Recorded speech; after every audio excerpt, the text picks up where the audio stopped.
لا حول ولا قوة إلا بالله العلي العظيم. أعوذ بالله من الشيطان اللعين الرجيم. بسم الله الرحمن الرحيم. الحمد لله الذي لا يبلغ مدحته القائلون ولا يحصي نعماءه العادون ولا يؤدي حقه المجتهدون، الذي لا يدركه بعد الهمم ولا يناله غوص الفتن، الذي ليس لصفته حد محدود ولا وقت موجود ولا نعت محدود ولا أجل ممدود، فطر الخلائق بقدرته ونشر الرياح برحمته وودد بالصخور ميدان أرضه.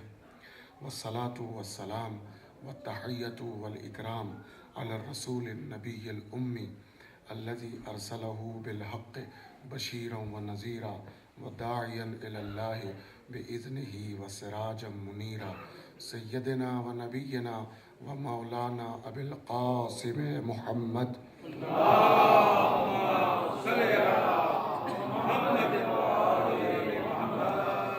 وأهل بيته الطيبين الطاهرين المعصومين الهاديين المهديين، الذين أذهب الله عنهم الرجس وطهرهم تطهيرا.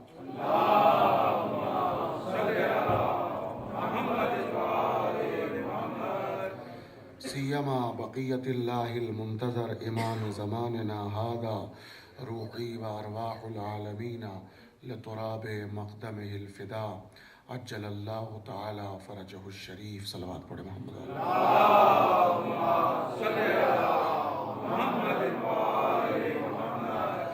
ولعنة الدائمة الباقية على أعدائهم أجمعين من يوم الظلم إلى قيام يوم الدين. أما بعد، فقد قال الله تبارك وتعالى وقوله الحق وهو أصدق الصادقين.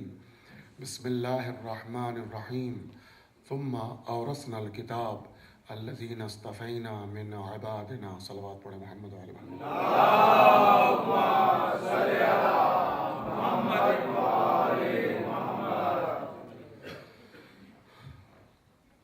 عظمت آل محمد پر ایک بلند ترین صلوات پڑھ دیں محمد.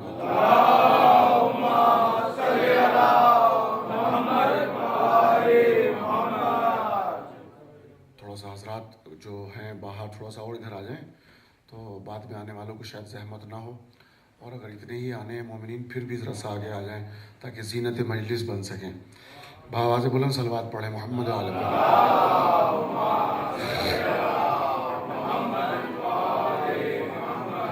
خداوند عالم آپ کی توفیقات میں اضافہ فرمائے، اور انشاءاللہ تمام مومنین مومنات جتنے بھی مریضان آل محمد، خاص طریقے سے مورد نظر جناب ہادی بھائی اور تمام مریضان آل محمد کو پروردگار شفائے کاملہ عاجل عنایت فرمائے، اور جتنے بھی مومنین مومنات بارگاہ سید سجاد میں تشریف لائے ہیں، پروردگار ان سبھی حضرات کو تمام ائمہ معصومین کی زیارت نصیب فرمائے انشاءاللہ، اور ہم سب کے گناہ کبیرہ گناہ صغیرہ کو پروردگار معاف فرمائے.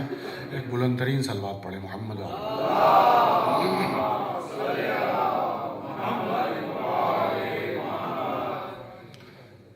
حاضر ہیں؟ شروع کروں؟ ایک اور صلوات پڑھ دیں ذرا سا محمد.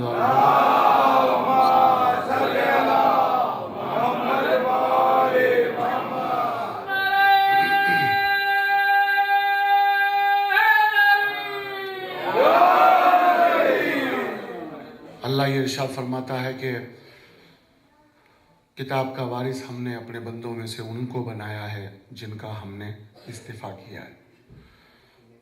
دیکھیے، پوری دنیا سے، پوری مخلوقات سے اللہ نے ہر کس و ناکس کو نبی نہیں بنایا.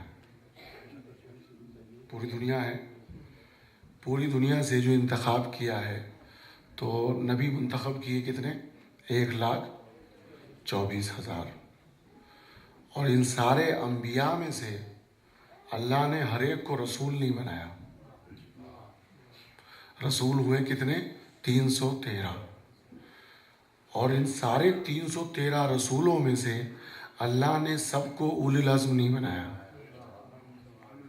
ان میں سے بھی منتخب کیا، 5 کا انتخاب کیا، اور ان 5 میں سے بھی جو انتخاب کیا ہے وہ خاتم النبیین کا انتخاب کیا۔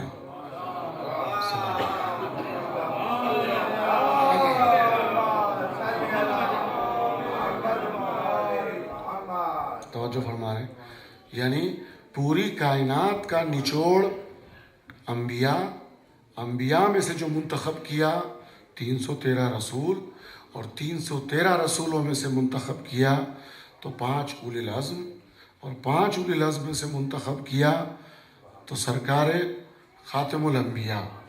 اب یہ اللہ کا کمال ہے، اگر وہ مصور حقیقی ہے، تصویر بناتا ہے، دنیا میں بھی لوگ تصویریں بنانے کا کام کرتے، ایک سے ایک آدمی تصویر بناتا ہے، لیکن جس کا زندگی میں تصویر کا کام ہو اس سے آپ معلوم کر سکتے ہیں، اور یہ میری بات اچھی طرح سمجھ سکتے ہیں کہ ہر تصویر اس کی شاہکار نہیں ہوتی، زندگی میں کبھی نہ کبھی ایک تصویر شاہکار بن جاتی ہے بس، اور جب وہ تصویر شاہکار بن جائے تو وہ اپنے پوری تجارت اور بزنس کا ماحصل وہ دکان پر اپنے بزنس پر لگا دیتا ہے۔ راہ گزر میں جتنے بھی لوگ ہوتے ہیں دیکھنے والے، چلتے چلتے قدم رک جاتے ہیں، اس تصویر کو دیکھتے رہ جاتے ہیں۔ اب کوئی صاحب اپنے پیسے کے بلبوتے پر آئیں اور آنے کے بعد کہ بھائی صاحب یہ تصویر جو ہے نا یہ بیچ دو میرے ہاتھ، تو وہ اگر عقل مند ہے تو وہ کہے گا جناب معاف کیجیے گا، آپ کھڑے ہو جائیں، آپ کی تصویر بنا دوں، آپ کا فوٹو کھینچ دوں، کوئی اور لے لیں، مگر یہ میری زندگی کا ماحصل ہے، اسے میں نہیں بیچوں گا۔ کیوں؟ آپ اسے کہیے بھائی آپ مصور کا کام کرتے ہیں، دوسری بنا لیجئے، بھائی آپ کا کام بنانے کا ہے، بنا لیجئے۔ تو وہ یہ کہے گا کہ یہ اتفاقیہ بن گئی، مجھے بھی اپنے اوپر اعتماد نہیں ہے کہ میں ایسی تصویر دوبارہ بنا سکوں۔ اگر سچ بولے گا، سچائی کی بات ہے، اگر سچ بولے گا تو یہ آواز دے گا کہ مجھے بھی اپنے اوپر یہ اعتماد نہیں ہے کہ میں دوسری تصویر ایسی بنا لوں۔ اگر اللہ بھی ایک تصویر بنا کے چھوڑ دیتا خاتم الانبیاء کی، تو آج کی دنیا یہ کہتی کہ ہر مصور کا کام ہے زندگی میں شاہکار تصویر بن جایا کرتی ہے۔ اللہ نے کہا تو صحیح، ایک تصویر جیسی 14 تصویریں بناؤں گا، تاکہ کوئی یہ نہ کہہ سکے کہ شاہکار تصویر ایک بنا کے اللہ خاموش ہو گیا، ایک جیسی 14 بنائی۔ صلوات پڑھیں محمد علیہ محمد۔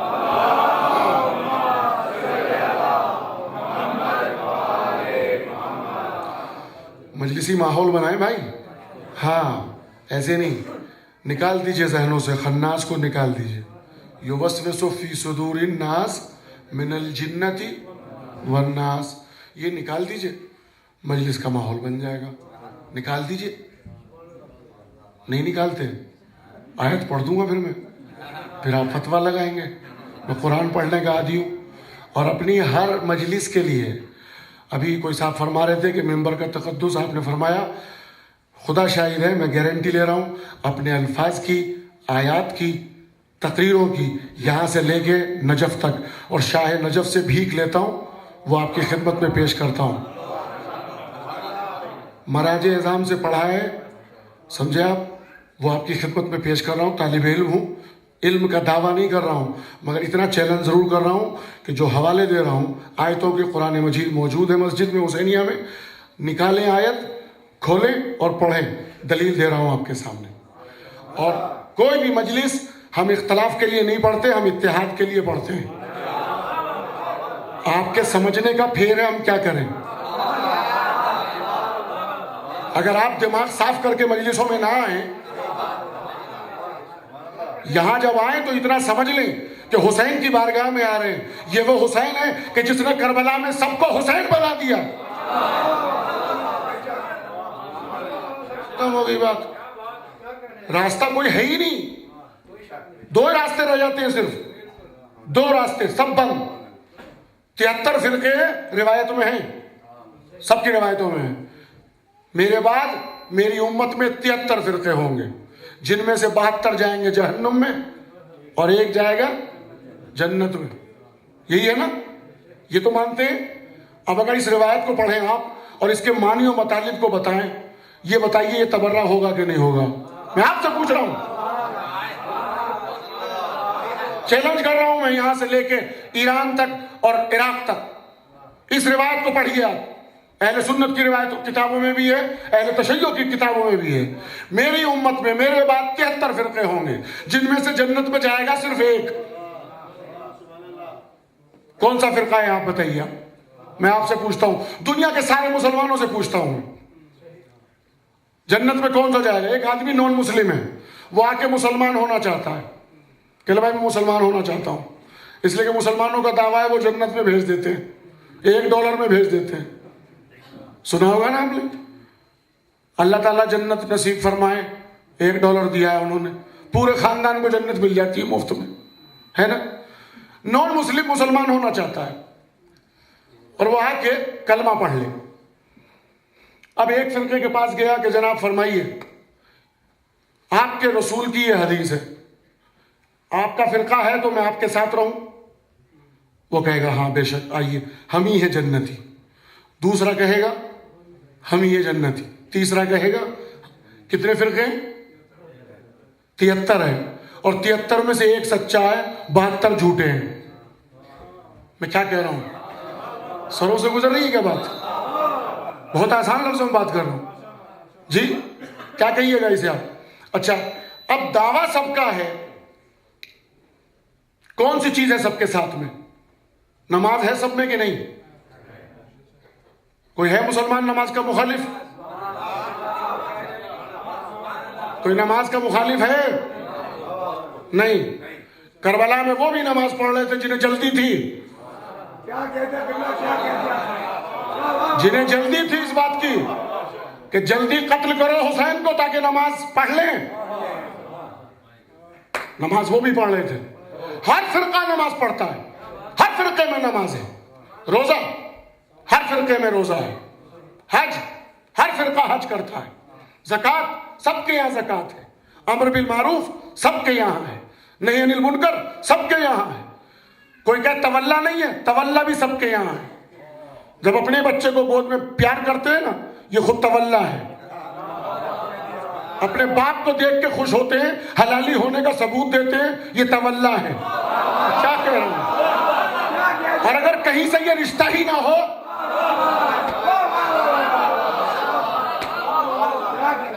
توجہ کر رہے ہیں؟ اب رہ گیا ہمارے یہاں فروعات میں 10ویں نمبر پر تبرہ. تبرہ کے نام سے نہ جانے کیوں دنیا پریشان ہے. اللہ نے پورا سورہ توبہ کا نام ہے سورہ برات. رہبر کبیر انقلاب جمہوریہ اسلامی ایران امام خمینی قدس سرہ الشریف نے برات کے اوپر باقاعدہ حج میں کہا وہ حج نہیں ہے جب تک کہ تبرہ نہ ہو، برات من المشرکین نہ ہو. سورہ توبہ کا نام کیا ہے؟ سورہ برات. سورہ توبہ کا نام سورہ برات ہے. مشرکین سے برات کرنا، ظالمین سے نفرت کرنا، کافروں سے نفرت کرنا، منافقین سے نفرت کرنا. اصل میں لگتی بری اسے ہے جس کا کچھ بگڑا ہو پہلے سے. اگر آپ یہ تصور کر لیں، حقیقت میں آپ سے چھوٹی بالکل اوپنلی مثال دے رہا ہوں، بہت آسان لفظوں میں سمجھیے گا. اصل میں ہوتا کیا ہے، اگر آپ کو کسی کی ذات سے محبت ہوتی ہے نا، تو وہ کوئی بھی بات کہ آپ کو اچھی لگے گی. اور اگر آپ کو اس آدمی سے نفرت ہو جائے تو کتنی قرآن کی آیتیں بھی سنا دے، وہ سمجھے گا نہیں پتہ نہیں میرے اوپر ہی تبرہ کر رہا ہے. مصیبت یہ ہوتی ہے. تو ذرا سا اوپن مائنڈ ہو کے سنیں تو میں آپ کو سمجھانے کی کوشش کر رہا ہوں. توجہ سنیے گا. برات کسے کہتے ہیں؟ تبرہ کسے کہتے ہیں؟ تبرہ گالی نہیں ہے. تبرہ گالی نہیں ہے. اگر گالی ہوتی تو ہمارے یہاں مقدس ترین عبادت ہے اعمال عاشورہ. اتنی مقدس ترین زیارت عاشورہ ہے کہ عاشور کے دن جہاں ہم ایک دوسرے کو سلام تک نہیں کرتے، مگر وہاں ہم یہ ضرور کہتے ہیں لعن اللہ شمرا،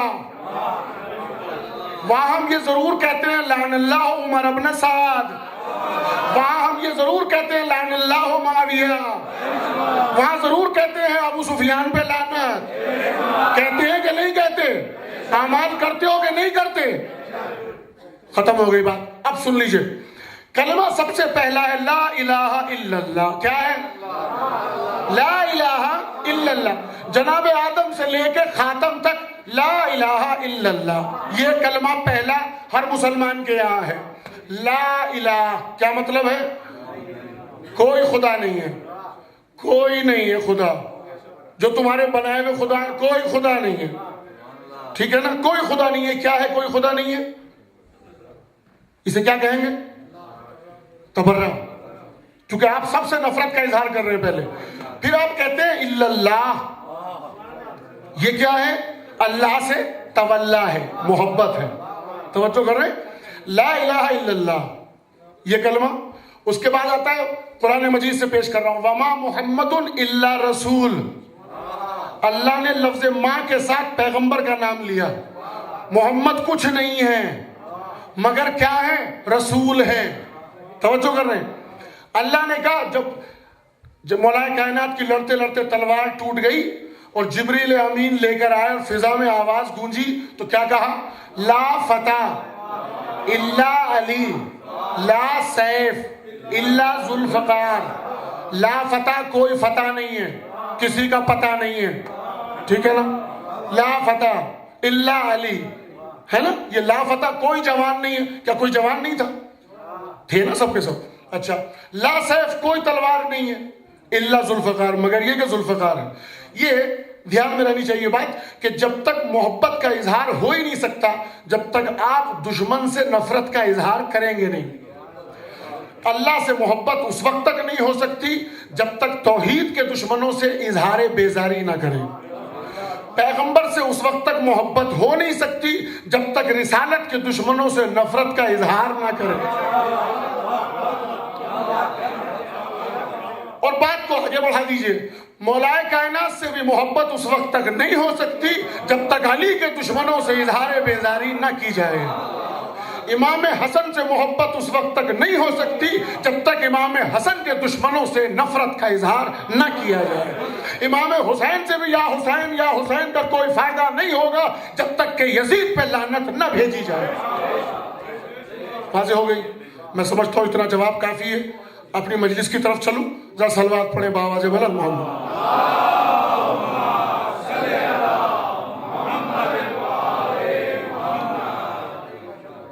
واضح ہو رہی بات؟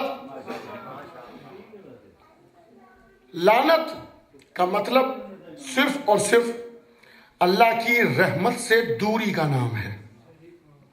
اور اگر یہ اتنا مہم نہ ہوتا مسئلہ، توجہ سماعت فرمائیں، اگر اتنا مہم نہ ہوتا تو آیہ مباہلہ میں اللہ اس چیز کے اوپر زور نہ دیتا۔ کیا کہا اللہ نے؟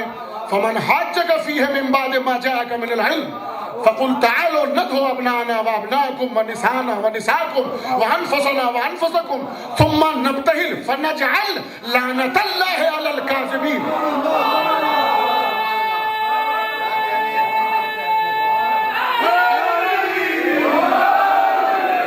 ہے کہ نہیں ہے؟ میں آپ سے پوچھ رہا ہوں ہاتھ جوڑ کے بغیر کسی اختلاف کے، پلیز برائے مہربانی ٹھنڈے دل سے سنیں، ٹھنڈے دماغ سے سنیں۔ اور آپ سب بلیو کرتے ہیں، مجھ سے بہتر مومن ہیں آپ، مجھ سے بہتر جانتے ہیں آپ، لیکن سماعت فرمائیں ذرا، کیا ضرورت تھی؟ اللہ کے رسول نے کیا کسی کو لے کے گئے تھے امت میں سے؟ جن کو خواہش تھی میدان میں جانے کی، کسی کو لے کے گئے تھے؟ کسی کو پوچھا رسول نے کہ تم بھی چلو؟ لیکن علی کے گھر میں سے کسی کو نہیں چھوڑا اور امت میں سے کسی کو چھیڑا نہیں۔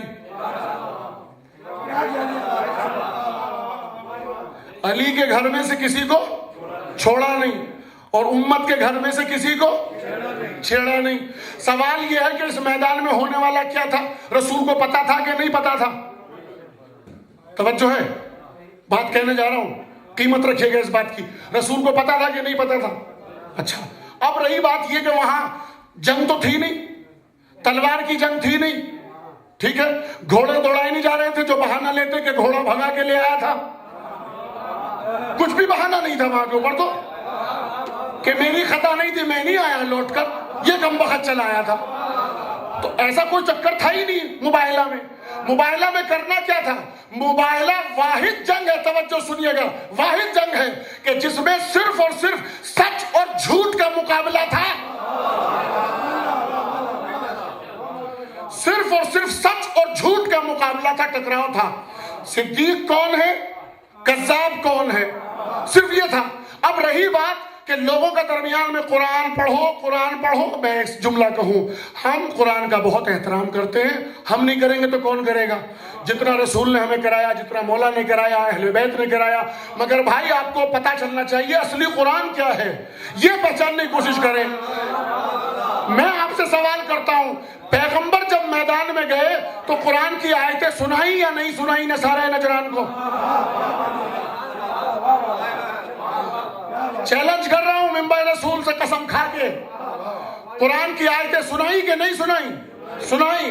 قرآن پڑھا سب کے سامنے، مگر کوئی مانا نہیں مانا. پھر جب نہیں مانے، اس قرآن کو سن کر نہیں مانے، تو پیغمبر اصلی قرآن لے کے چلے، ایک کی انگلی پکڑی، ایک کو گودی میں لیا، ایک کو پیچھے لیا، علی کو پیچھے لیا.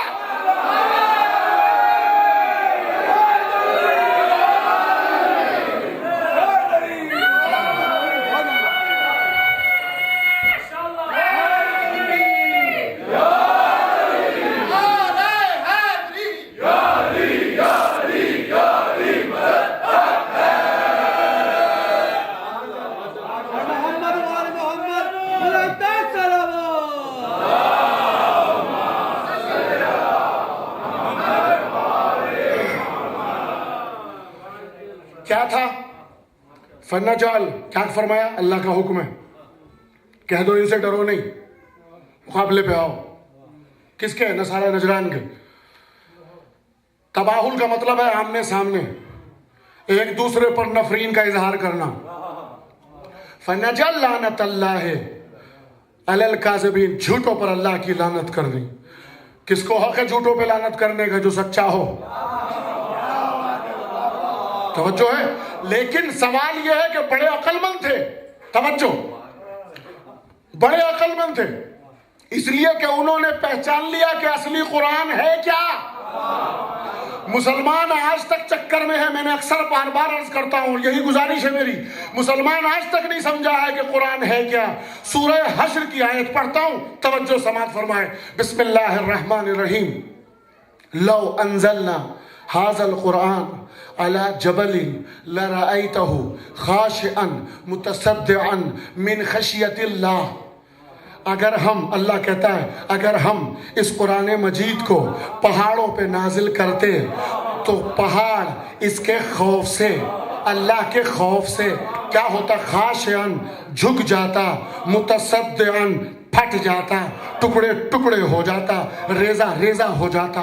اللہ کے قرآن کی صفت یہ ہے کہ اگر ایک آیت بھی پہاڑ کے اوپر آ جائے تو پہاڑ جھک جاتا ہے، پہاڑ ٹکڑے ٹکڑے ہو جاتا ہے، پہاڑ ریزہ ریزہ ہو جاتا ہے.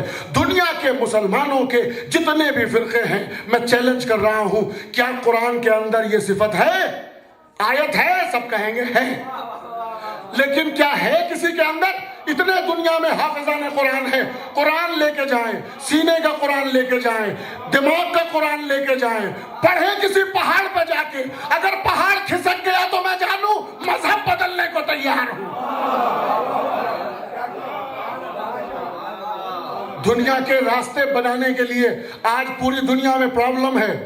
لاکھوں کروڑوں ملین ڈالر خرچ کیا جا رہا ہے تاکہ بزنس کانٹیکٹ ہو جائے پوری دنیا کے ممالک میں. تو کیوں نہیں بتاتا کوئی ملا آ کر کہ قرآن کی یہ آیت ہے؟ راستے بنانے کے لیے بڑا آسان طریقہ ہے، چھوٹا سا قرآن رکھ دو پہاڑ کی چوٹی پر، راستہ بن گیا. نہیں ہے نا؟ ڈھونڈتے رہے، نہیں پتا.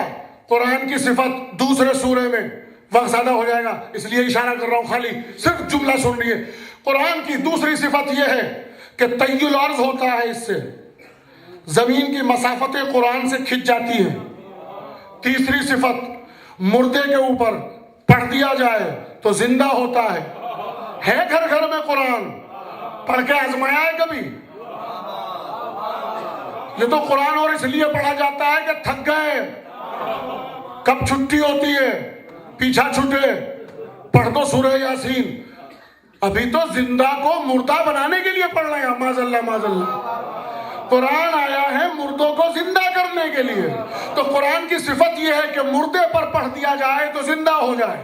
توجہ، زمین کی مسافتوں کو کھینچ دیا جائے، زمین کھسک جائے، پہاڑ ٹکڑے ٹکڑے ہو جائے، ریزہ ریزہ ہو جائے، اپنی جگہ چھوڑ دے، یہ قرآن کے صفات ہیں۔ ہے کہیں، لیکن ہمیں کہیں نہ ملا، ملا تو کہاں ملا؟ ان پنجتن کے طفیل میں ملا۔ کس نے پہچانا؟ نصارہ نجران نے پہچانا۔ جب رسول کے ساتھ یہ سب گئے تو دیکھنے والے نے دیکھ کر کہا ان سے مباہلہ نہ کرنا، ایسے چہروں کو دیکھ رہا ہوں، اگر یہ اشارہ کرے تو پہاڑ ریزہ ریزہ ہو جائے۔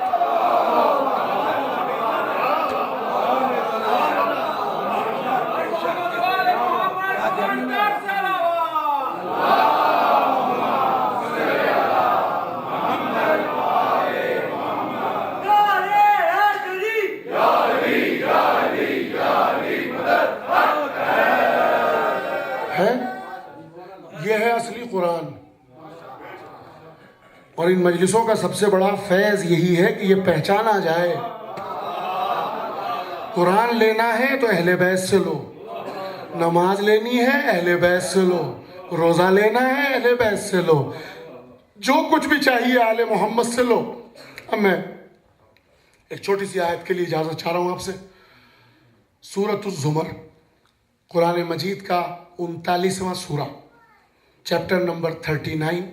تھک تو نہیں گئے؟ Chapter number 39 verse number 2۔ پوری آیت نہیں پڑھ رہا ہوں، لمبی آیت ہے، چھوٹا سا ٹکڑا پڑھ رہا ہوں اس کا۔ ما نعبدہم وما نعبدہم الا لیقربونا الی اللہ زلفیٰ۔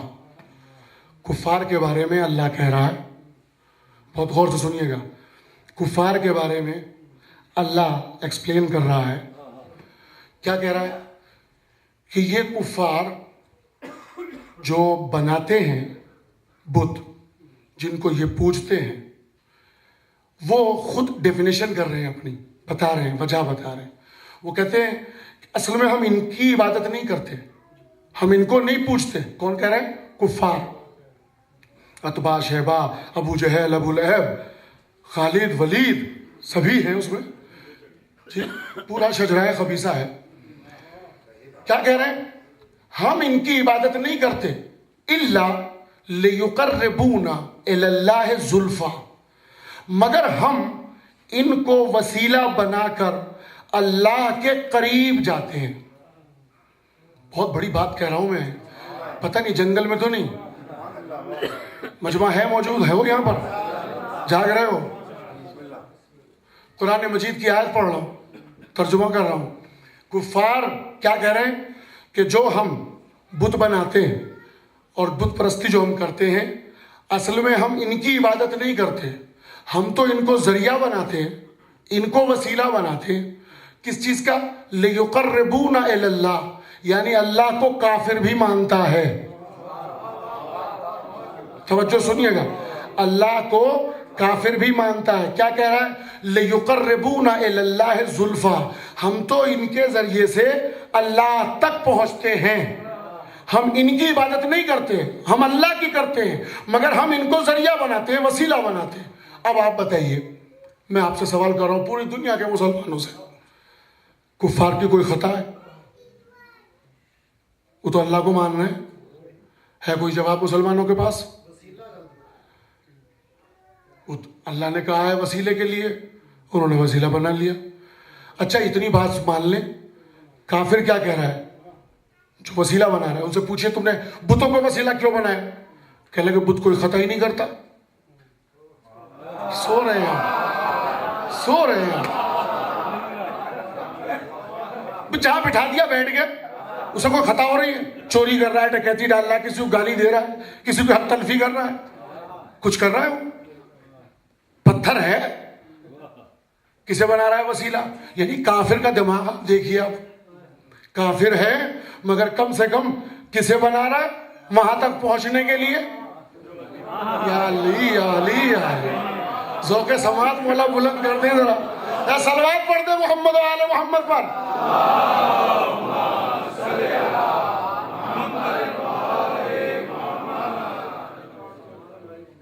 جی ہم تو انہیں وسیلہ بنائے ہوئے ہیں۔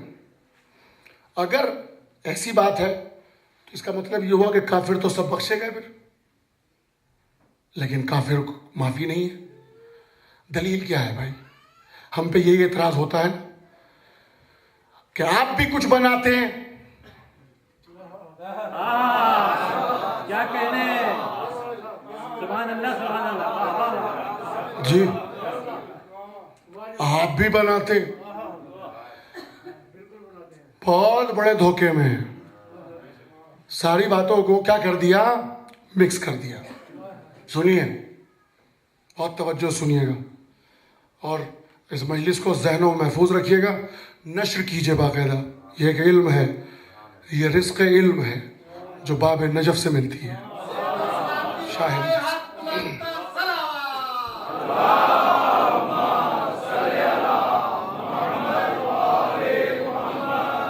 پتہ ہے میرے بھائی غلطی کہاں ہوئی ہے؟ اللہ نے کہا تھا یا ایھا الذین آمنوا اتقوا اللہ وابتغوا الیہ الوسیلہ، اے صاحبان ایمان تقوی الہی اختیار کرو اور اللہ کے لیے کیا کرو؟ وسیلہ کیا کرو؟ جزاک اللہ، تلاش کرو۔ انہوں نے بنا لیا۔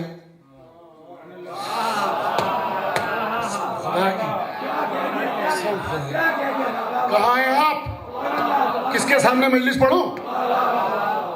اللہ کہہ رہا ہے وابتغوا الیہ الوسیلہ، وسیلہ تلاش کرو۔ کفار کی غلطی کیا ہوئی؟ انہوں نے تلاش نہیں کیا، بنا لیا۔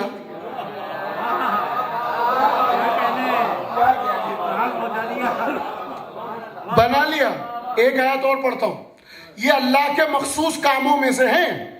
اللہ کا کام ہے وسیلہ بنانا۔ توجہ، وسیلہ اللہ بناتا ہے۔ یا ایھا الذین آمنوا اتقوا اللہ وابتغوا الیہ الوسیلہ۔ ایک آیت اور پڑھ دوں، اطیعوا اللہ واطیعوا الرسول واولی الامر منکم۔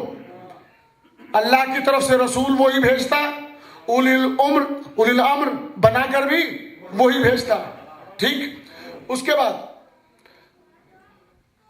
جناب ابراہیم خلیل کا امتحان شروع کرتا ہے پروردگار۔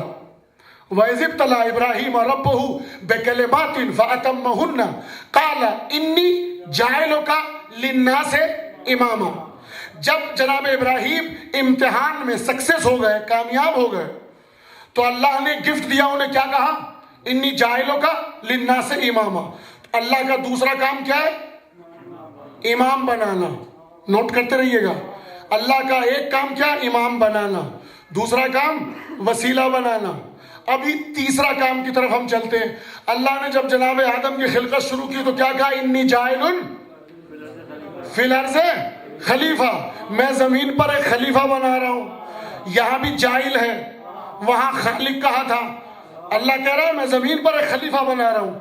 توجہ سنیے گا، خلیفہ بنانے کا کام کس کا؟ اللہ کا۔ بیعت کرنے کا کام کس کا؟ امت کا۔ امام بنانے کا کام کس کا؟ اللہ کا۔ اطاعت کرنے کا کام کس کا؟ امت کا۔ وسیلہ بنانے کا کام کس کا؟ اللہ کا۔ تلاش کرنے کا کام کس کا؟ اب جملہ کہنے جا رہا ہوں، اسے سنبھال لیں آپ۔ میں یہ دیکھ کے مجلس نہیں پڑھتا مجمع کتنا ہے، توجہ کیجیے گا۔ جو عطا ہوتی ہے وہ دیتا ہوں، کنجوسی نہیں کرتا اس سلسلے میں۔ سن لیں، پھر تکرار کر رہا ہوں تاکہ ذہنوں میں محفوظ رہ جائے۔ اللہ کے یہ تین کام، امام بنانا، خلیفہ بنانا، وسیلہ بنانا۔ امام وہ بنائے گا، بیعت کرو گے تم۔ وسیلہ وہ بنائے گا، تلاش کرو گے تم۔ خلیفہ وہ بنائے گا، اطاعت کرو گے تم۔ واضح ہو گئی بات؟ کفار سے خطا کیا ہوئی؟ کفار نے تین میں سے، ان تینوں کاموں میں سے ایک کام اپنے ذمے لے لیا۔ پتہ نہیں کون سمجھ رہا ہے کون نہیں سمجھ رہا مجلس آج. ان تینوں کاموں میں سے جو اللہ کا کام تھا، امام بنانا اللہ کا کام، خلیفہ بنانا اللہ کا کام، وسیلہ بنانا اللہ کا کام، ان تینوں کاموں میں سے ایک کام 1/3 کافروں نے اپنے ذمے لے لیا، یعنی وسیلہ بنا ڈالا، تو ان کا حال یہ ہوا کہ جہنمی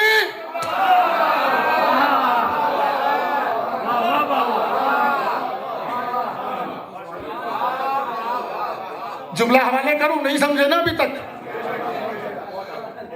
تینوں کاموں میں سے 1/3 کافروں نے اگر اپنے ذمے ایک لے لیا تو وہ کافر ہو گئے، جہنمی ہو گئے، لعنتی ہو گئے، ستیہ ناش ان کا، لعنتی ہو گئے، اور تم نے دو میں ہاتھ صاف کر لیے.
جزاک اللہ.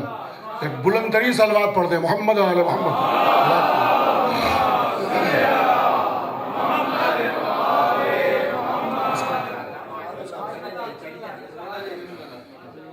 بس ملاحظہ فرمائیں، بہرحال گفتگو تو بڑی طولانی ہو جاتی ہے اور بحث ایک ایسی نکل آتی ہے اپنے مقام پر، لیکن کچھ جملوں کی طرف مجھے اشارہ کرنا ہے. میں نے وعدہ بھی کیا تھا، لیکن آج چونکہ مخصوصی ہے چوتھے امام سے، اس لیے ہم بتاتے چلیں کہ علی علی کیوں کرتے ہیں. میں نے یہ وعدہ کیا تھا، میں یہ وعدہ پورا کر دوں. مولا مجھے طاقت دے. ملاحظہ فرمائیں انشاءاللہ. قبلہ کی صحت و سلامتی کے لیے بآواز بلند صلوات.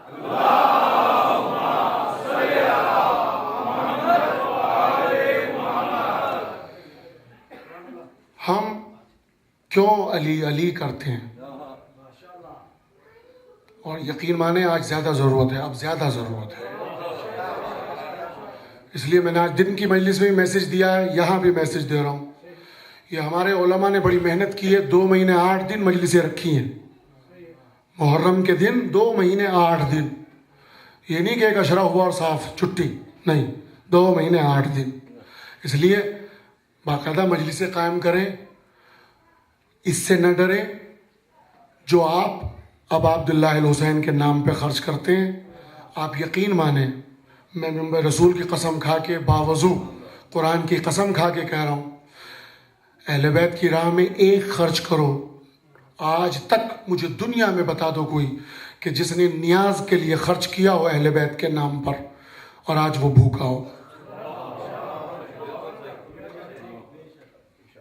وہ اہل بیت کہ جن کی محبت میں کائنات کو اللہ نے پیدا کیا ہے، جن کی گھر کی کنیز فضا کا عالم یہ تھا کہ اہل بیت کے گھر میں فاقوں کو دیکھ کر کیا کیا تھا جناب فضا نے؟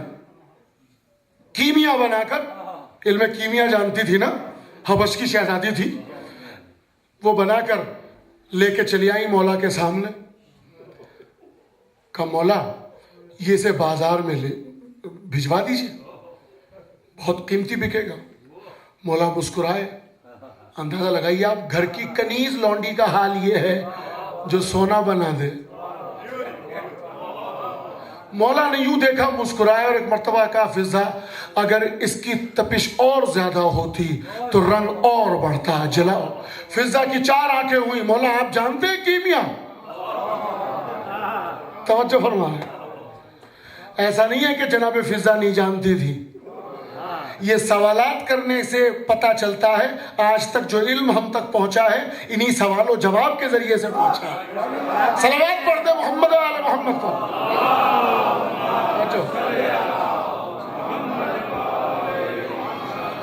تو ہمیشہ مجلسوں کو بارونق بنایا کیجئے، مجلسوں میں نیاز پر بھی اہمیت دیجئے۔ یہ جملہ میں کہنے جا رہا تھا، لہذا میسج دے رہا ہوں، چونکہ اس خمسے کی آخری مجلس ہے۔ میں ماہ مبارک میں آیا تھا، ماشاءاللہ کمیٹی نے مجھے دعوت دی تھی، اور اس میں نے آپ کا ذوق و شوق دیکھا کہ روزہ رکھو افطاری ہمارے یہاں سے، روزہ رکھو افطاری ہمارے پاس سے۔ ماشاءاللہ ایصال ثواب کے لیے افطاریوں کی لائن تھی، مختلف قسم کے کھانے تھے کہ نہیں تھے؟ کرٹیسائز تو نہیں کر رہا ہوں، تعریف کر رہا ہوں، مگر ہاں یہاں ایک جملہ کہوں گا کہ روزے کے نام پہ اتنے سارے کھانے دینے کو تیار تھے آپ، امام سجاد کے نام پہ کوئی بھی تیار نہیں۔ مجلسوں میں سناٹا، چائے پہ گزر جائے گی۔ تو اتنا ذرا سا میں معافی کا طلبگار ہوں اگر کسی کے دل کو اذیت پہنچے۔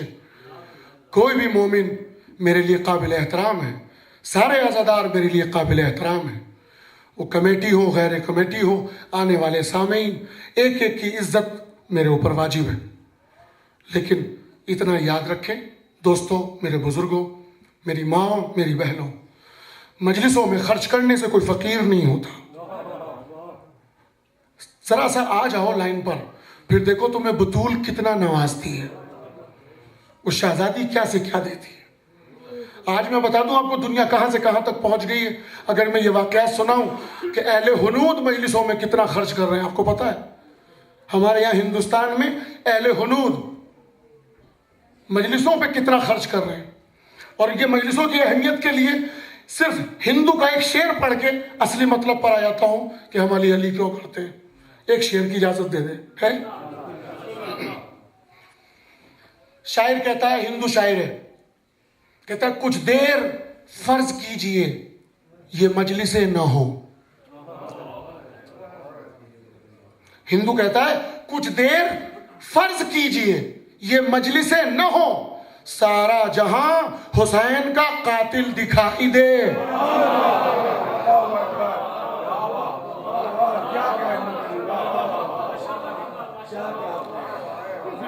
کہتا ہے فرض کر لو، فرض کر لو، خالی ذہن میں سوچ لو، کچھ دیر فرض کیجئے یہ مجلسیں نہ ہو، سارا جہاں حسین کا قاتل دکھائی دے۔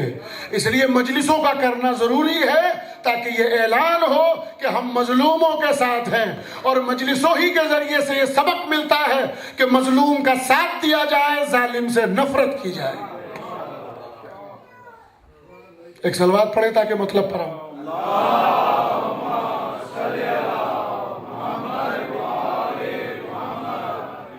ٹھنڈا پانی لا کے دیا۔ ایک اور صلوات پڑھے بابا سے بلند۔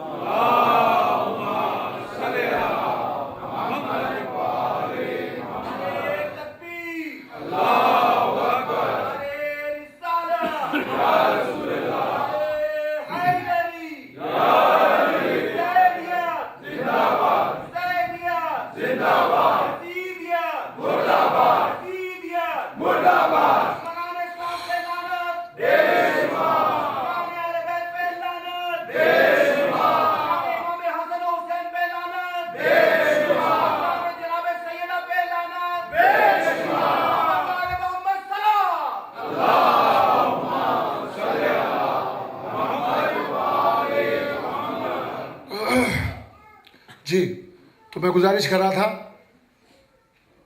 جب عشق ہوتا ہے نا کسی سے تو دیوانگی آ جاتی ہے، پھر انسان یہ نہیں دیکھتا کہ لوگ کیا کہیں گے، سماج کیا کہے گا۔ اگر عشق خیالی سے تو یہ نہیں دیکھنا جاتا، ماحول پہ لاحول پڑھنی پڑتی ہے۔ بات سمجھ میں آ رہی ہے؟ اور یہ بات بتا دوں، میں اپنے الفاظ کا ذمہ دار ہوں۔ ایک ایک لفظ کا. آپ کیا سمجھ رہے ہیں اس کی ذمہ داری میرے اوپر نہیں. لیکن ہمیں ہر دور میں یہ چیز ثابت کرنی ہے، اس لیے کہ سب سے زیادہ عناد، سب سے زیادہ دشمنی، سب سے زیادہ ظلم مولا کائنات پر ہوا ہے. سب سے زیادہ. تاریخ آپ کے سامنے، میں نے ماہ مبارک میں بھی ٹچ کیا تھا یہ، لیکن چھوڑ دیا تھا، اور اب بھی ٹچ کرنے کا ٹائم نہیں ہے، مگر ایک جملہ کہہ کر اصل مقصد کی طرف چلتا ہوں. کیوں کرتے ہیں علی علی اور کس لیے ہمیں کرنا چاہیے؟ آپ کو ایک حدیث سنا دوں اور اس سے آپ کو محسوس ہوگا. اور وہ حدیث یہ ہے، حضور اکرم صلی اللہ علیہ وآلہ وسلم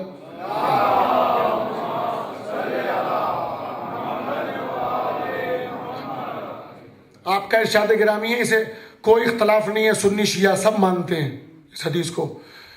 حدیث یہ ہے کہ جب انسان مر جاتا ہے تو جس حالت میں مرتا ہے، جو ذہن لے کے مرتا ہے، جس کیفیت کے ساتھ مرتا ہے، جو سوچ کر مرتا ہے، جس ٹینشن میں مرتا ہے، سمجھ میں آ رہی بات؟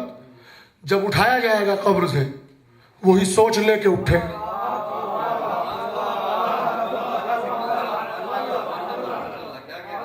آگے سمجھ میں بہت سے لوگوں کو دیکھ رہا ہوں بالکل میرا منہ تک رہے، کچھ سمجھ میں نہیں آیا. ایک ذرا سلوات پڑھیں تاکہ آمادہ ہو جائیں سننے کے لیے.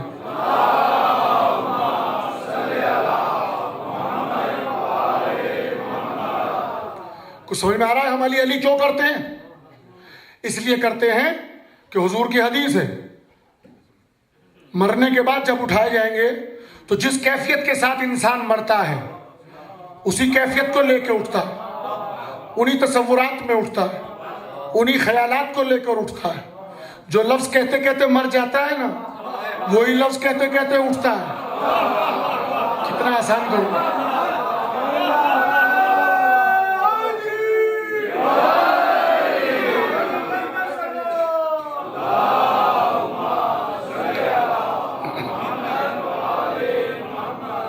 یہاں تک آ گئی سمجھ میں؟ اب جب یہ حدیث آپ کے یاد ہو جائے تو چلیے جناب سلمان کی طرف. جناب سلمان محمدی، جن کے لیے کہا سلمان و منا اہل البیت. سلمان کی حالت یہ تھی کہ ہر موقع پہ علی علی کرنے لگے تو لوگوں نے دیوانہ کہا، مجنون کہا، پاگل ہو گیا ہے سلمان. جہاں دیکھو مولا کائنات کا معجزہ بیان کرتا ہے، فضیلتیں بیان کرتا رہتا ہے، ہر وقت علی علی کرتا رہتا ہے. سلمان تم پاگل ہو گئے ہو، دیوانے ہو گئے ہو. کہ لیں ہاں ٹھیک ہے، کہہ لو جسے کہنا ہے. سلمان نہیں برا مانتا، مسکراتا ہے سلمان. ٹھیک ہے نا، سلمان مسکراتا ہے. سلمان کا دل تو رکھا کرو نا. سلمان مسکراتا ہے. کیا کہہ رہا ہوں؟ سلمان مسکراتا ہے. ٹھیک ہے، دیوانہ کہہ رہے ہو کہو، مجنون کہہ رہے ہو کہو. لیکن ایک دن قبرستان میں گھیر لیا جناب سلمان کو. بہت سارے لوگ تھے، بڑے بڑے گھروں کے، گھیر لیا جناب. اب ظاہر ہے سلمان اکیلے گر گئے. اچھا وہ بھی زندوں کا خالی مجمع ہوتا تو اور بات تھی، بہت دیکھ بھال کی جگہ ڈھونڈی تھی. ہاں، قبرستان میں. اب ایک مرتبہ سب کے سب اکٹھا ہوئے، اور اکٹھا ہونے کے بعد کہا سلمان تم بہت علی کی محبت کا دعویٰ کرتے ہو، ہر وقت علی علی کرتے ہو، ہر وقت علی علی کرتے ہو. ہم چیلنج کرتے ہو تمہیں، ہم جب جانیں کہ تمہارے علی میں اتنی قوت ہے اور تمہاری محبت میں اتنی قوت ہے کہ تم اس قبرستان کے مردوں میں سے کسی بھی قبر میں سے کسی ایک مردے کو زندہ کر کے دکھاؤ. تم پاگل ہو گئے ہو، علی علی کرتے رہتے ہو. پھر ایک طرح سے علی علی کرتے رہتے ہو. دعویٰ کیا ہے، مان کیا رہے ہیں ثبوت میں؟ مردے کو زندہ کر دو. اب آپ بتائیے پاگل کون ہے؟ میں کیا کہہ رہا ہوں؟ سلمان کو دیوانہ بھی کہہ رہے ہیں، سلمان سے دلیل بھی مانگ رہے ہیں، مردے کو زندہ کر دو. تو ایک مرتبہ سلمان کو جوش آیا، نجف کا رخ کیا، اور ایک مرتبہ کہا یا علی اجازت ہے حاضر ہو سننے کے لیے؟ ایسے نہیں سنا تھا بھائی، قیمت دینی پڑتی ہے.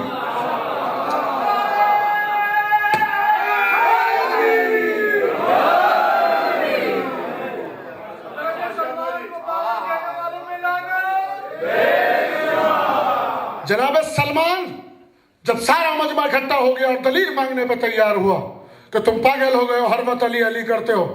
اگر تمہاری محبت میں کوئی جان ہے، کوئی قوت ہے، تو ہم تو جب جانیں کہ علی سے تمہیں محبت ہے، علی کو تم سے محبت ہے، کسی مردے کو زندہ کر کے دکھاؤ۔ سلمان کو جوش آیا، محبت علی رگوں میں دوڑنے لگی، اور ایک مرتبہ اشارہ کیا ہے قبر کی طرف۔ نہ جانے کیا جملے کہے، میں کیوں بتاؤں؟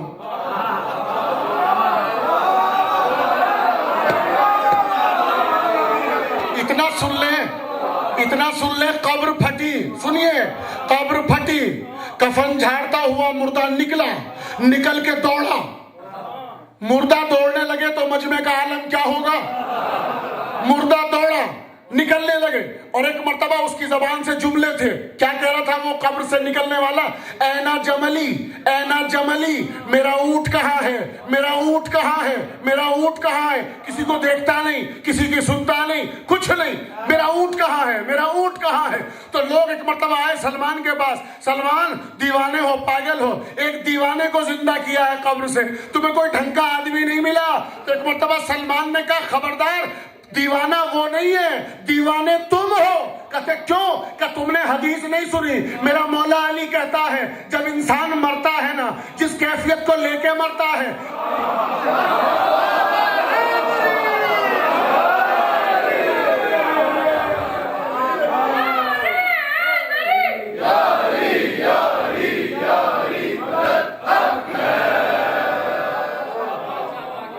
جن تصورات کو لے کر مرتا ہے، جب بھی وہ زندہ ہوگا قبر سے اٹھے گا، اسی کیفیت کو لے کے اٹھے گا، وہی فکر لے کے اٹھے گا، وہی الفاظ اس کی زبان پہ جاری ہوں گے۔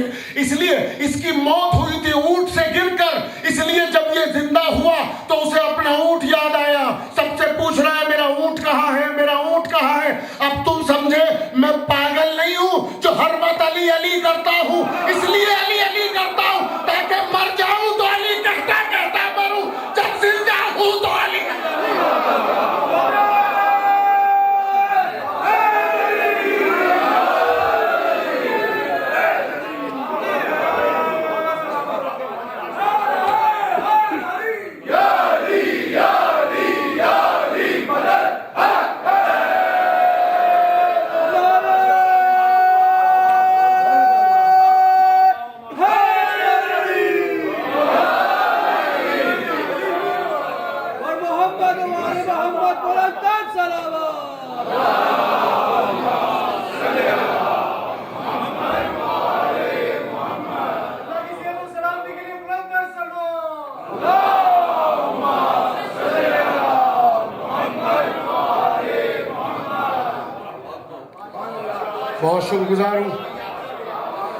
بہت شکر گزار ہوں آپ کے ذوق سماعت کا۔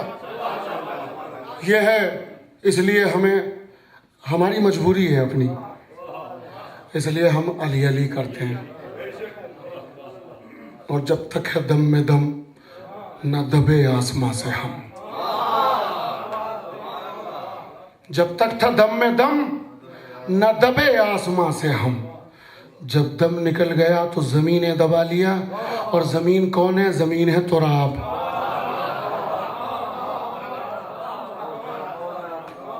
اور ہم جا رہے ہیں بو ترابی بن کر۔ صلوات تو پڑھ دے محمد آل محمد۔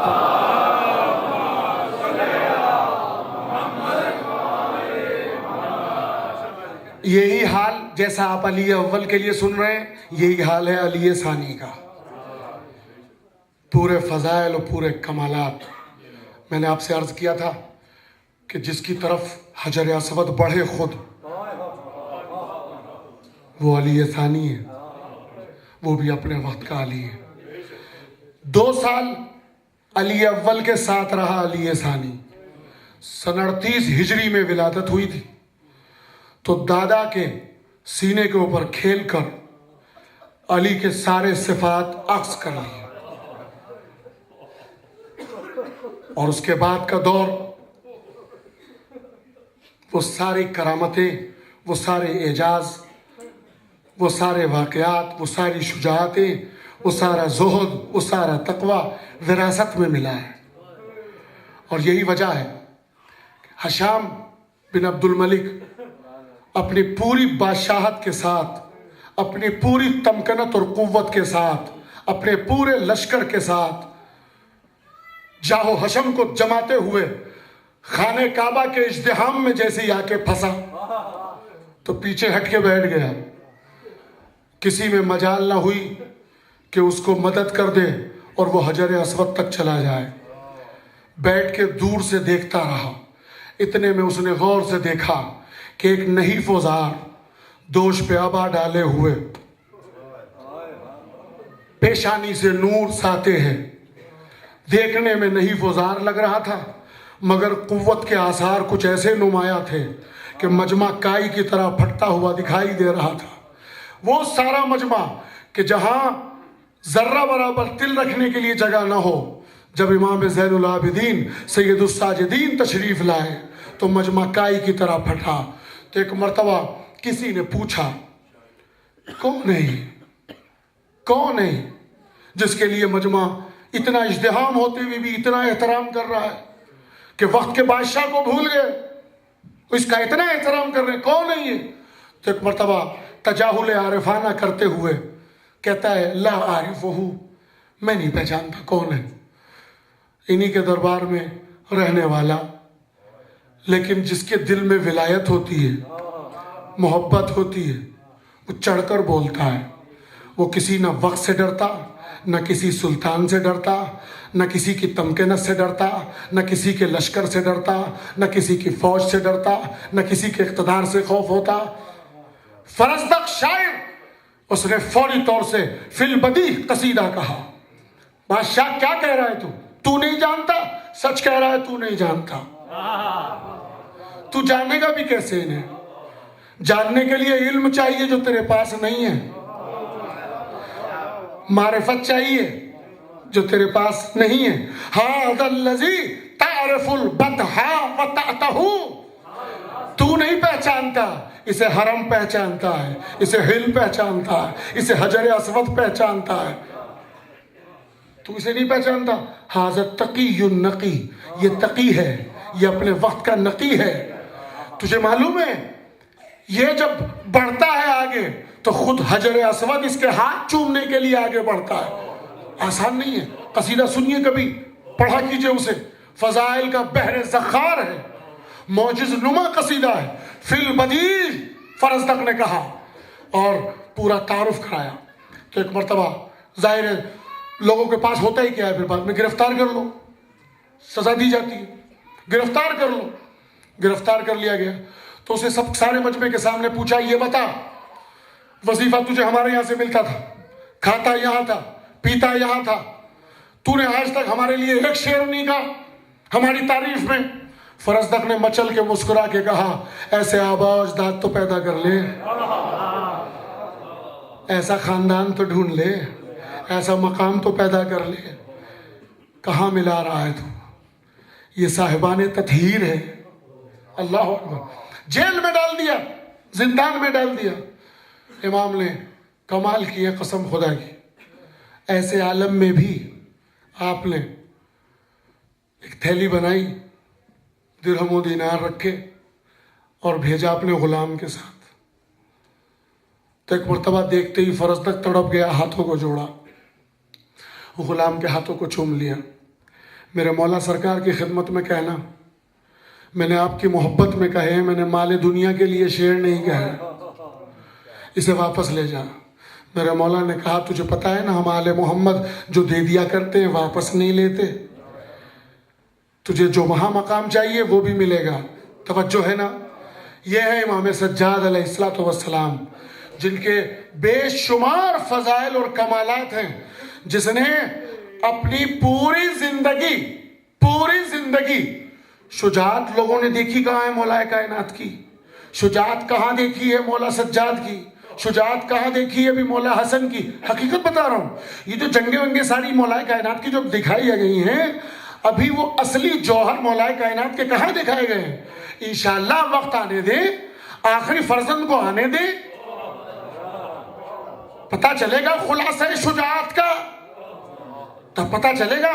عزیزو، عرض یہ کر رہا تھا میں کہ وہ سید سجاد کہ جس نے اپنی پوری زندگی وقف کر دی اسلام کے لیے، 400 گھر تو صرف مدینے میں ایسے تھے کہ جن کے لیے خود بنفس نفیس اپنے دادا علی ابن ابی طالب کی طرح اناج اور غلہ اور روٹی کو لاد کر کمر پر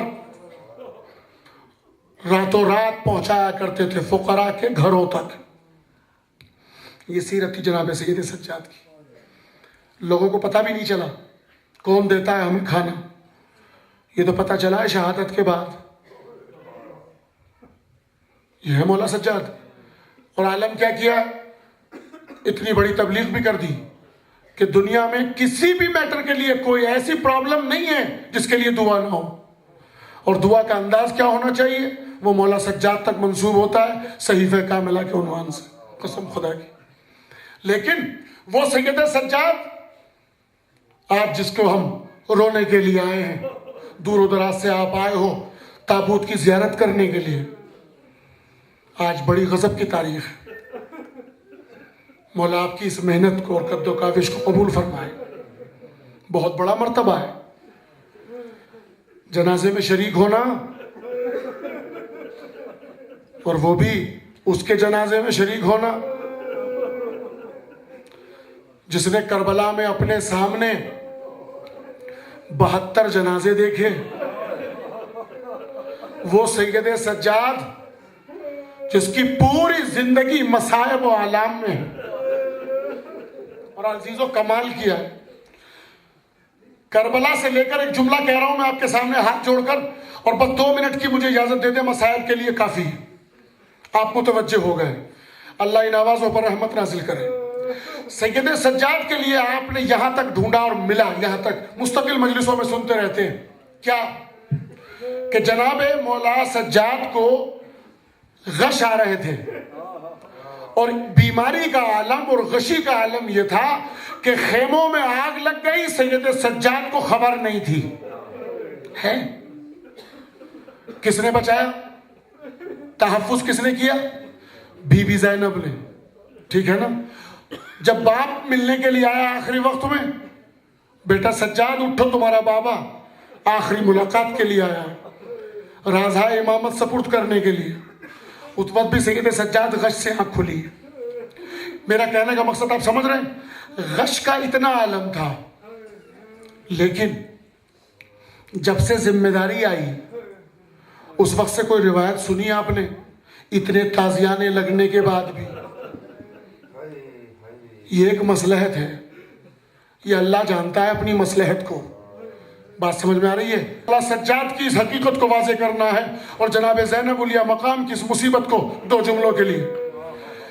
کربلا میں جو بھی خیمے سے رخصت ہو کے گیا، مقتل تک لڑا، کفار کو قتل کیا، زخموں سے چور ہوا اور شہید ہو گیا.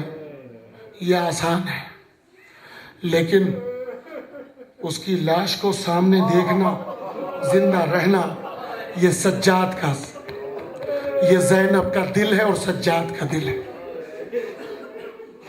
اون و محمد کا قربان ہو جانا آسان ہے، لیکن سید سجاد کے سامنے اون و محمد کے سر یہ مشکل ہے.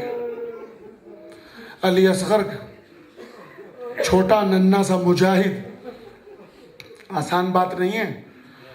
بھائی زندہ رہے، ننھا سا مجاہد چلا جائے. سید سجاد کے دل سے پوچھو. اور اس سے آگے بڑھوں، رونے کے لیے کافی ہے جملہ. صاحبان اولاد کا مجمع ہے. تمہارے گھر میں بھی بہنیں ہیں، بیٹیاں ہیں، ناموس ہے. کیسا ہی کمزور انسان کیوں نہ ہو، اپنی ناموس کے سامنے ہر انسان کو غیرت ہوتی ہے. سب سے بڑا بہادر ہو جاتا ہے انسان، کوئی برداشت نہیں کرتا.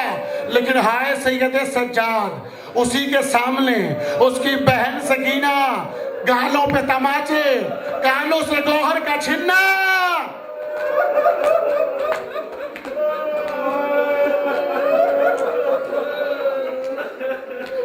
اجرکم اللہ، اجرکم اللہ. اللہ ان آوازوں پر رحمت نازل کرے. روئیں. آج رونے کی عظیم تاریخ ہے. دربار کا سن لیں جملہ. دن کی مجلس سے کانٹیکٹ کر رہا ہوں. سید سجاد نے اپنا تعارف کرایا، ہتھ کڑی اور بیڑی سب سنبھال کر آزادی نہیں خطبہ دیتے وقت، میں مصطفیٰ کا بیٹا ہوں، میں علی کا بیٹا ہوں، میں زہرا کا بیٹا ہوں، میں حسن کا بیٹا ہوں، میں اس کا بیٹا ہوں جس کو ایک قطرہ پانی نہ ملا، میں اس کا بیٹا ہوں جس کو مہمان بلا کر دھوکے سے قتل کر ڈالا، اور اس طرح مصائب پڑھتے جا رہے ہیں۔ اذان کے ذریعے سے خطبہ روکا گیا، مگر کیا رکا خطبہ؟ نہیں، سید سجاد نے جیسی جد کا نام سنا اور اب اس کے بعد جو مصائب سنائے ہیں، اللہ اکبر۔ اب سن لیں وہ جملہ جس کی میں نے زحمت دی ہے کہ غیرت کتنی بڑی ہوتی ہے۔ دربار میں عالم یہ ہے کہ چاروں طرف کے سفراء، طبقات ابن سعد سے پڑھ رہا ہوں، حوالہ دے رہا ہوں کسی کو اعتراض نہ ہو، طبقات ابن سعد کی روایت پڑھ رہا ہوں، دربار میں سفراء موجود ہیں، شامی موجود ہیں، نہ جانے کہاں کے لوگ موجود ہیں، بلائے گئے تھے ارادوں کے ساتھ، اور اس کے سامنے جب تعارف کیا جا رہا ہے، بتاؤ یہ کون ہے؟ کہ یہ علی کی بیٹی زینب ہے، یہ علی کی بیٹی ام کلثوم ہے۔ اس طرح ایک ایک بی بی کا تعارف کرایا جا رہا ہے۔ سنیں گے جملہ؟ اس کے بعد یزید ملعون کہتا ہے کہ مجھے علی کی بیٹی سے بات کرنا ہے، سب کو ہٹاؤ۔ شبر ملعون تازیانہ لے کے آگے بڑھا، سب ہٹ جائیں۔ ساری عورتیں ہٹ گئیں مگر ایک بوڑھی عورت نہ ہٹی۔ کون؟ اماں فضہ، وہ نہیں ہٹی۔ شبر نے تازیانے کو گھمایا، مارنا چاہا۔ یزید کے پیچھے حبش کے غلام تلواریں سوتے ہوئے کھڑے تھے۔ ایک مرتبہ فضہ نے بڑا عجیب جملہ کہا، اے حبش کے رہنے والوں، میری قوم و قبیلہ کے رہنے والوں، تمہاری غیرت اور حمیت کو کیا ہوا ہے کہ تمہارے قوم کی ایک عورت کو تازیانہ گھما کے مارنا چاہتا ہے، تم کھڑے دیکھ رہے ہو؟ اتنا کہا، حبشی غلاموں نے تلواریں نکالی، پیچھے سے یزید کے سامنے آئے اور کہا خون کی ندیاں بہہ جائیں گی اگر ہماری قوم کی عورت پر تو نے حملہ کیا یا تازیانہ مارا۔ بس اتنا کہنا تھا۔ زینب نے یہ منظر سامنے دیکھا، نجف کا رخ کیا، بابا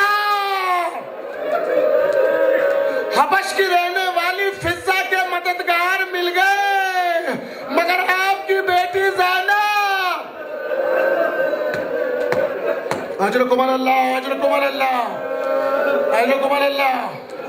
اللہ کوئی غم نہ دے سوائے غم اہل بیت کے۔ سنیں گے سید سجاد کے دل کی مصیبت، غیرت کا جملہ سن لیں۔ اللہ نہ دکھائے کسی کو یہ منظر، بہن اور بھائی کی محبت، ایک بھائی حسین، ایک بھائی زینب، ایک بھائی سجاد، ایک بہن سکینہ۔ سن لیں محبت کیا ہے۔ انہی ظالموں کے درمیان سے ایک سفیر آگے بڑھا اور بڑھنے کے بعد ایک جملہ کہتا ہے، اللہ اکبر، کیسے سید سجاد نے برداشت کیا ہوگا۔ ایک مرتبہ یزید کو خوش کرنے کے لیے ایک جملہ کہتا ہے کہ تو نے بتا تو دیا لیکن اتنا بتا کہ یہ جو ایک بچی ہے جو اپنا ایک پیر اٹھاتی ہے رکھ دیتی ہے دوسرا پیر، اس بچی کو اللہ مجھے معاف کرے، نقل کفر نہ باشد۔ آپ سمجھ گئے میں کیا کہنا چاہ رہا ہوں۔ اس ملعون نے کہا، ایک جملہ کہا، مجھے اس بچی کو کنیزی میں دے دو، لونڈی کے لیے دے دو۔ اتنا جملہ کہا، یزید نے کہا میری طرف سے کوئی مذائقہ نہیں، بس اتنا کہنا تھا۔ سوچیں آپ سید سجاد نے کیسے برداشت کیا۔ آسان نہیں ہے۔ طبقات ابن سعد کی روایت پیش کر رہا ہوں۔ اتنے میں سید سجاد پوری اہمیت کو سمیٹے ہوئے ہتھکڑی اور بیڑی کو سنبھالا اور اس کے بعد آہستہ آہستہ اس کے پاس آئے اور آنے کے بعد کہا تجھے خبر ہے تو نے کیا کہا؟ تو نے اس ہاتھ سے اشارہ کیا؟ عجب نہیں، عجیب جملے کہے مولا سجاد نے۔ تو نے اس انگلی سے میری بہن کی طرف اشارہ کیا، تجھے پتا ہے یہ کون ہے؟ ہم آل رسول ہیں، میں حسین کا بیٹا ہوں۔ ابھی جو پورا تعارف کرایا تو گھبرا گیا، قرآن کی آیت پڑھی تو کہنے لگا کیا آپ ہی آل رسول ہیں؟ کہا میں ہی آل رسول ہیں، یہ حسین کی بیٹی سکینہ ہے جس کو تو کنیزی میں مانگ رہا ہے۔ بس اتنا سننا تھا۔ طبقات ابن سعد کی روایت ہے کہ ایک مرتبہ اس نے خنجر نکالا، خنجر نکال کر جس ہاتھ سے سکینہ کی طرف اشارہ کیا تھا، اس ہاتھ کو قلم کیا، سکینہ کے قدموں میں ڈالا، آواز دی مجھے معاف کر دے، پتہ نہیں تھا۔ اجرکم اللہ، اجرکم اللہ، اللہ ان آوازوں پر رحمت نازل کرے۔ سید سجاد جو صرف رو رہا ہے، کربلا سے کوفہ، کوفہ سے شام، شام سے مدینہ آ گیا، صرف رو رہا ہے کربلا والوں کو، یہ بھی برداشت نہیں ہوتا، رونا ظالم برداشت نہیں کرتا۔ ختم کر دیا زحمت کو، دو جملے اور زحمت تمام۔ مدینے کا عالم یہ تھا، سید سجاد کے رونے کا اور گریہ کرنے کا۔ اگر کسی نے گھر میں دعوت دی، سرکار میرے گھر میں آ جائیے، میرے گھر میں شادی آ جائیے، نہیں، ایک شرط ہے، ناراض نہ ہو جائے، ایک شرط ہے۔ کیا شرط؟ میرے بابا کی پہلے فرش سے عزا بچھا، مجلس ہو جائے میں آ جاؤں گا۔ ہر جگہ کی رسم، پہلے بابا کی مصیبت بیان ہو، سید سجاد آ جائیں گے۔ بازاروں میں سے جب نکلتے تھے تو قصاب پردہ ڈال دیا کرتے تھے، حیوان جو ذبح ہوتے تھے نا ان پہ کپڑا ڈال دیا کرتے تھے۔ کیوں؟ سید سجاد کی نظر نہ پڑ جائے، چونکہ سوال کریں گے۔ ایک دن بازار سے گزر رہے ہیں، قصاب کی دکان کھلی ہوئی دیکھی، قصاب چھری لے کے بڑھ رہا ہے بکرے کو، دمبے کو ذبح کرنے کے لیے۔ مولا سجاد دیکھتے ایک مرتبہ تیزی کے ساتھ آگے بڑھے، بھائی رک جا، رک جا، معافی چاہتا ہوں، رک جا، اتنا بتا دے، تو اس حیوان کو ذبح کر رہا ہے، تو نے اسے پانی پلا دیا؟ کہ مولا ہماری عادت ہے، ہم ذبح کرنے سے پہلے کئی بار پانی پلاتے پھر ذبح کرتے۔ بس جیسے ہی سنا کربلا کا رخ کیا، اے میرے بابا، ارے میرے مظلوم بابا، واللہ ابھی عطشانہ، میرا مظلوم بابا پیاسا قتل کر دیا گیا۔ بس آخری جملہ اور زحمت تمام کر رہا ہوں، اتنا رونا بھی برداشت نہیں ہوا۔ سید سجاد روتے روتے ایک وقت وہ آیا، ظالم ولید بن عبد الملک نے زہر دلوا دیا۔ کا مجمع ماتم کرنے کے لیے موجود ہے، کیوں نہ ہو، اس لیے کہ جس کا بیٹا موجود ہوتا ہے اس کے باپ کا جنازہ دھوم سے اٹھتا ہے نا۔ مولا سجاد سے معافی چاہتا ہوں، میں معذرت چاہتا ہوں۔ مولا سجاد دنیا سے گئے، آئیے پانچویں امام کو پرسہ دے، مولا باقر ہمارا پرسہ قبول فرمائے۔ آپ کا بابا سجاد دنیا سے چلا گیا، ہم بے امام ہو گئے۔ سب نے غسل میں شرکت کی، کفن میں شرکت کی، بچے سب روئے، مگر کسی روایت میں نہیں ملتا کہ رونے پہ پابندی ہو مدینے میں، بچوں کے تماچے لگے ہوں، نہیں ملتا نا۔ یہی ہے نا دستور، لوگ آئے پرسے کے لیے، یہی دستور ہے۔ لیکن کربلا میں ایک بچی اپنے باپ کو رونا چاہتی ہے تو شمر کے تماچے لگتے ہیں۔ پرسے کا انداز ہے تو ہاتھ میں شمع لے کے آئے تھے خیموں کو جلانے کے لیے۔ بس آخری جملہ، پھر آپ زیارت کریں گے، آخری جملہ رو لیں جسے رونا ہو۔ اگلے سال تک کے لیے جا رہی ہے یہ تاریخ۔ سید سجاد کیا تابوت دیکھیے، پنجتن میں کتنے افراد ہیں۔ پیغمبر اسلام جب دنیا سے گئے تو جنازہ کیسے اٹھا؟ اسی کا تو غم لے کے جا رہا ہوں، میرا بیٹا باقر وہاں بھی تھا یہاں بھی ہے، مگر ہائے میرا بابا بے گور و کفن کربلا میں لاشیں چھوڑ کر گیا۔ آیا تابوت سید سجاد کے تابوت کے لیے، وہاں حسین، وہاں مظلومہ، سید سجاد دنیا سے گزر گئے، ہم بے امام ہو گئے۔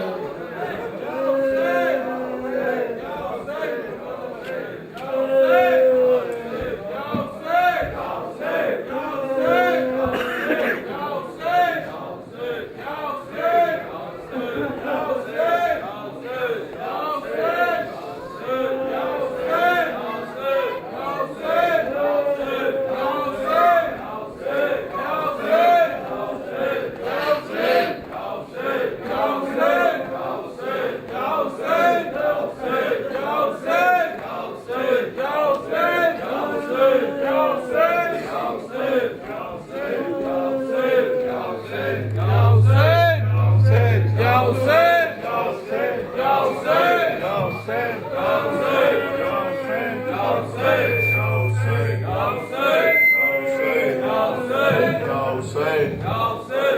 Hussein,